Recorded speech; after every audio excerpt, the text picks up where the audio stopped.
Bonjour, bienvenue sur la pratique du droit de la commande publique.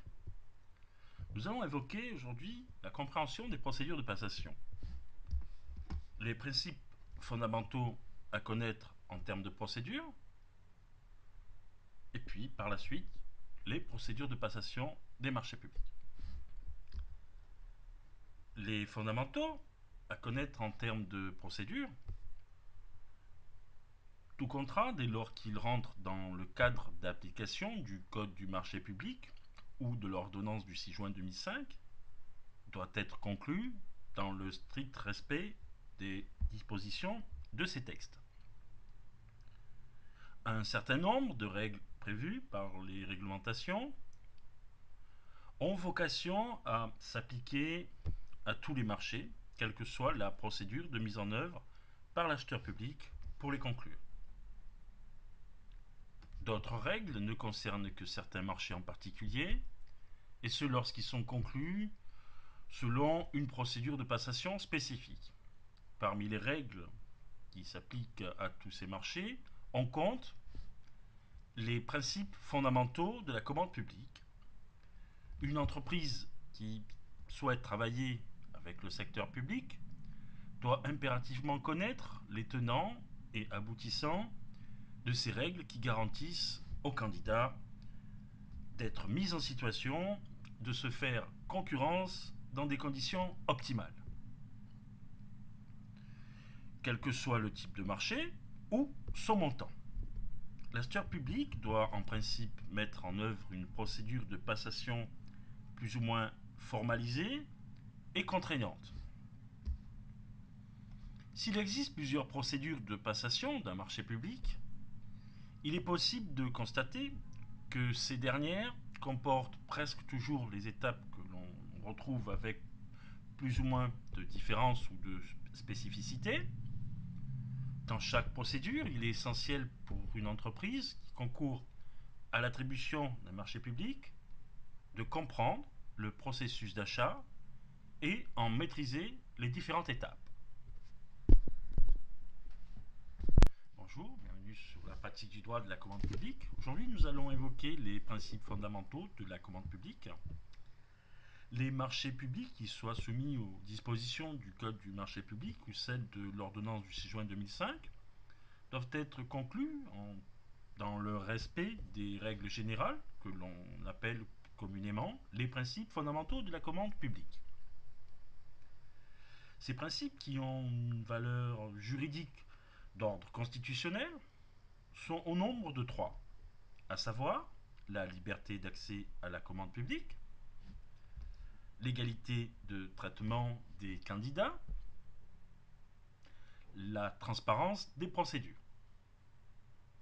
Prévus par le Code du marché public et l'ordonnance du 6 juin 2005, ces principes ont vocation à garantir une efficacité de la commande publique en même temps qu'une bonne utilisation du denier public.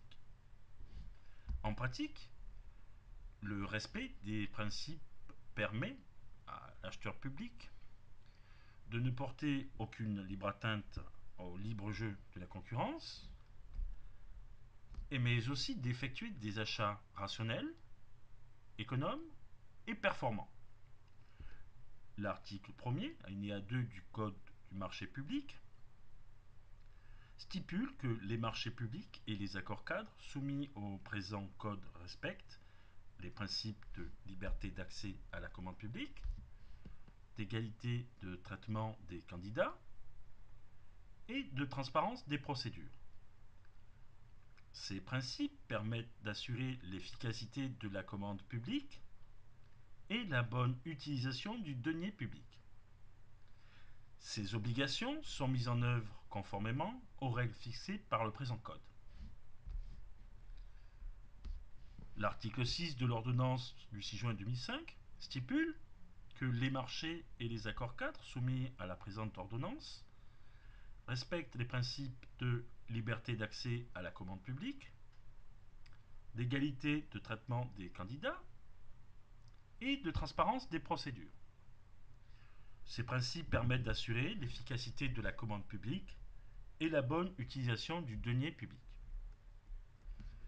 Ces principes, consacrés par la réglementation nationale, existent également en droit communautaire de la commande publique, comme vous l'avez vu précédemment, lequel prévoit lui aussi que la passation des marchés publics doit respecter des principes qui, bien que plus nombreux, ont en substance analogue aux principes consacrés par le Code du marché public ou l'ordonnance du 6 juin 2005. Il s'agit des principes de libre circulation des marchandises, de la liberté d'établissement et de la libre prestation des services, ainsi que des principes qui en découlent, comme l'égalité de traitement, la non-discrimination, la reconnaissance mutuelle et la proportionnalité et la transparence.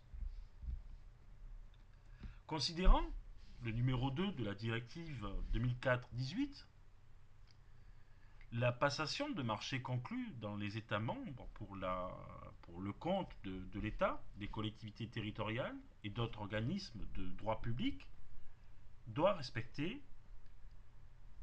les principes de la libre circulation des marchandises, la liberté d'établissement, la libre prestation de services, ainsi que les principes qui en découlent, comme l'égalité de traitement, la non-discrimination, la reconnaissance mutuelle, la proportionnalité et la transparence. Toutefois, en ce qui concerne les marchés qui soient fondés sur ces principes de manière à garantir leur effet, ainsi qu'une mise en concurrence effective des marchés publics, par conséquent, ces dispositions de coordination devraient être interprétées conformément aux règles et principes précités, ainsi qu'aux autres règles du traité.